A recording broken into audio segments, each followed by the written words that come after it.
Mark Hagewood, and I have been working in Brazil since 1972.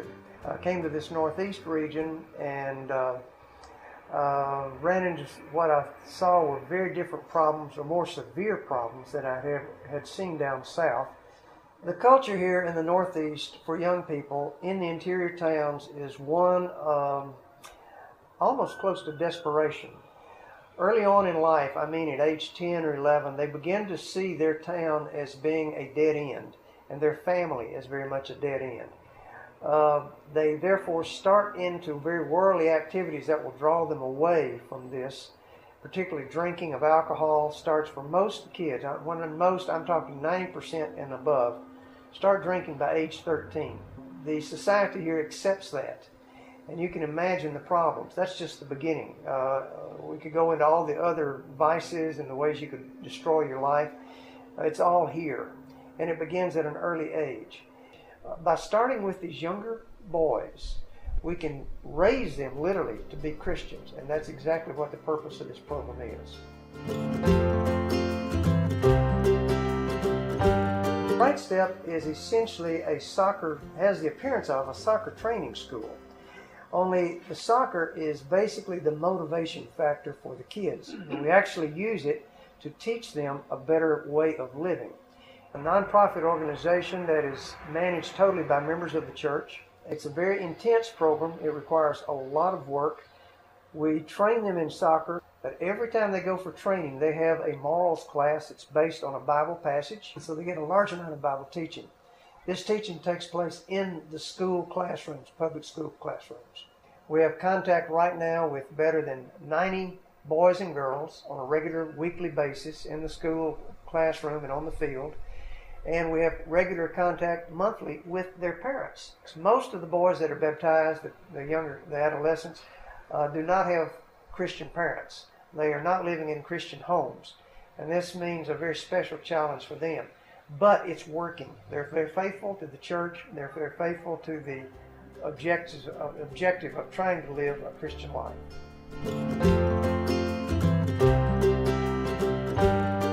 We put a very rigorous set of rules down for these boys to follow. The boys have to adhere to certain rules of obedience to their parents and behavior at home, also in the school classroom, also on the field, and also if we happen to see them in the street, anywhere.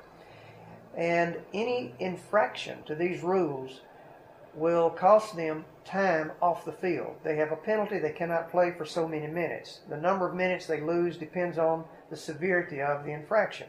We have 6 areas of behavior we ask the teachers to report to us on, and they're very eager to do that.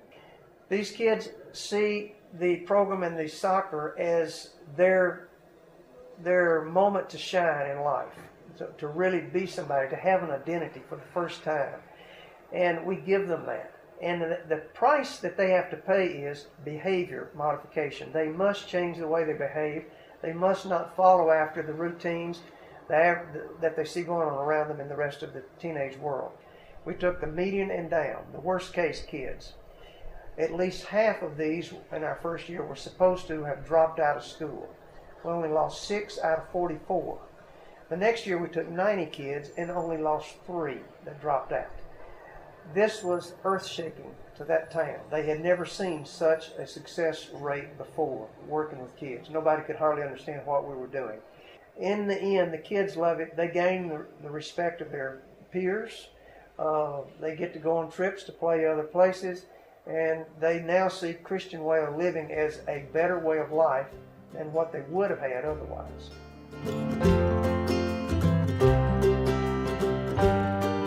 The impact we have had in Cajazeiras surprised even me. I did not expect us to have such an impact. It took less than 60 days from the get-go, and this is when we were still feeling our way along, not sure how we were going to do everything exactly. 60 days, the grades came up. The kids started respecting their teachers and started respecting their parents. It is one of the most sought-after resources in that town. And they know what we're doing. They know we're teaching them the Bible. They know we're teaching discipline. And they know we're changing lives. Critério de colocar. A gente tem quase 300 alunos. E quando o Café de Só tem 30 vagas, para a gente é muito difícil, né? Porque eu queria botar os 300. Mas aí o que a gente adotou de critério? São aqueles alunos mais difíceis, que tem uma disciplina mais problemática dentro da escola. E a gente via que aquele aluno rebelde, aquele aluno mal comportado, que gostava assim, de trabalhar mais com a questão da violência, isso ia melhorando. A gente foi percebendo, né? Eu acho que esse projeto é algo que deveria virar até política pública. E o que eu acho assim, muito importante é porque envolve a família. Porque hoje qual é o nosso problema da escola? Porque trabalha com a criança aquelas 4 horas e não existe muitas vezes uma continuação desse trabalho em casa. E por isso que muitas vezes a escola, né, deixa de fazer esse papel, que é o papel social, de envolver a comunidade, os pais na escola. Muitas vezes não consegue. E o passo certo, ele vai à família, né? Ele não espera que a família venha até ele, mas eles vão à família. Então isso contribui diretamente para a formação, né, na formação social dessa criança. Porque além da parte técnica, ele nos ensina muito a parte espiritual. Ensina a dar mais valor às coisas que tem que falar a respeito em Deus. E eu mudei bastante. Durante o tempo que eu passo no projeto, tem acontecido muitas melhorias na minha vida, na minha família. O comportamento dentro de casa dos meus irmãos são diferentes. Na escola as notas são diferentes, porque o projeto acompanha também as crianças na escola, né? Eu acho, para mim, tem melhorado muito. No projeto incentiva a estudar, incentiva a obedecer os pais, a parte moral para viver na sociedade melhor, né? Uma sociedade melhor e justa. E tanta coisa boa, só coisa boa. Se toda cidade tivesse um projeto desse, a história seria outra para o mundo, do mundo, para a forma geral.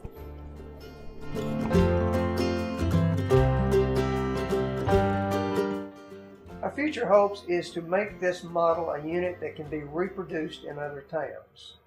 With one more person, one more family there in that town working with the kids, we will be able to then create a model that as these kids are coming on, someone can train them to work with the younger kids. We need that very much. There are 8 schools in Cajazeiras. The mayor has begged us to implement this in all 8 schools. We're now working in 3 schools, and we're overloaded in 3 schools.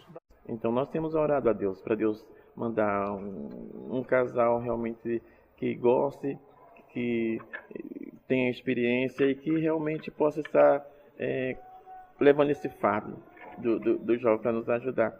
E uma necessidade hoje realmente é mão de obra, exatamente para essa obra, para o trabalho.